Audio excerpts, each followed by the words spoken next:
आप नेता राघव चड्ढा की राज्यसभा सदस्यता हुई बहाल। 115 दिन बाद रद्द हुआ निलंबन।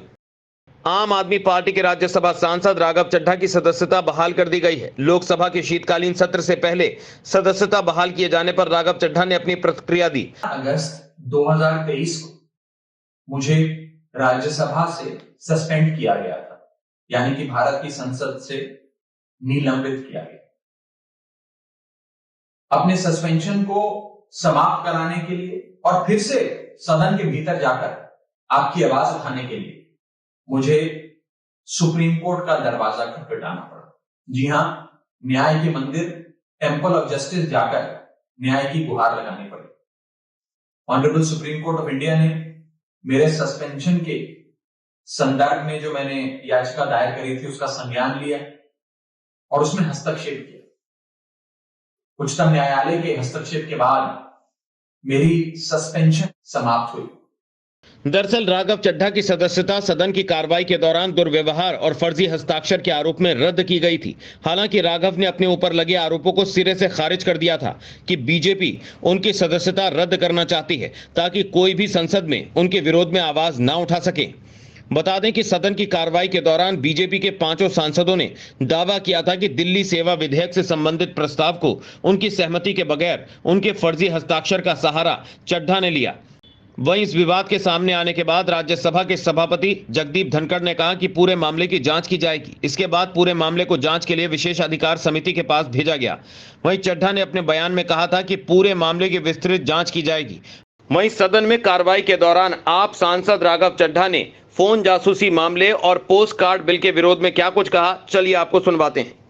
आर्टिकल 19 और आर्टिकल 21 का वायलेशन है सर। इसके साथ एक और मैं खतरनाक चीज बताना चाहूंगा कि ये राइट टू प्रिवेसी जो है, ये राइट टू प्रिवेसी का वायलेशन है। और राइट टू प्रिवेसी का एक हाल ही में वायलेशन मेरे साथ और इस सदन के कई सदस्यों के साथ हुआ, जब हमें अपने स्मार्टफोन पर, एप्पल के स्मार्टफोन पर एक नोटिफिकेशन आया, जिस नोटिफिकेशन में सर ये लिखा गया कि स्टेट स्पॉन्सर्ड अटैकर्स ने आपके फोन को इन्फेक्ट कर दिया है और इसके जरिए वे आपके कैमरा, आपके माइक, फोन का जो माइक होता है और फोन के अंदर जितने भी डॉक्यूमेंट्स, पासवर्ड्स, कॉन्टैक्ट्स हैं, वो सारे स्टेट स्पॉन्सर्ड हैकर जो है उसके निगरानी में आ जाते हैं, उसकी पोजीशन में आ जाते हैं।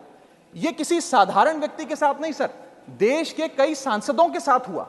और दिलचस्पी की बात यह है और खतरनाक बात मैं कहूं वो ये है कि ये सिर्फ विपक्ष के सांसदों के साथ हुआ, ऐसा जानकारी आई और इसमें एक शायद सत्ताधारी पक्ष के भी सांसद थे। ज्यादातर जो लोग इसमें पाए गए, जितनी मैंने रिपोर्ट्स पढ़ी, उसके मुताबिक विपक्ष के या सरकार के आलोचक थे।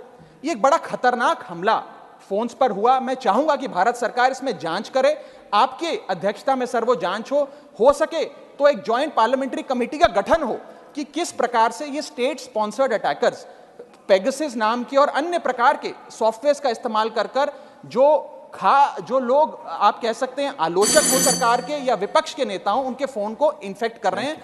इस बिल का मैं विरोध करता हूं और चाहूंगा कि ये जो एप्पल का नोटिफिकेशन यहां बैठे कई सांसदों, विपक्ष के सांसदों के फोन पर आया, उसके बारे में सरकार कुछ अपनी बात भी रखे और इस पर जांच भी बिठाए।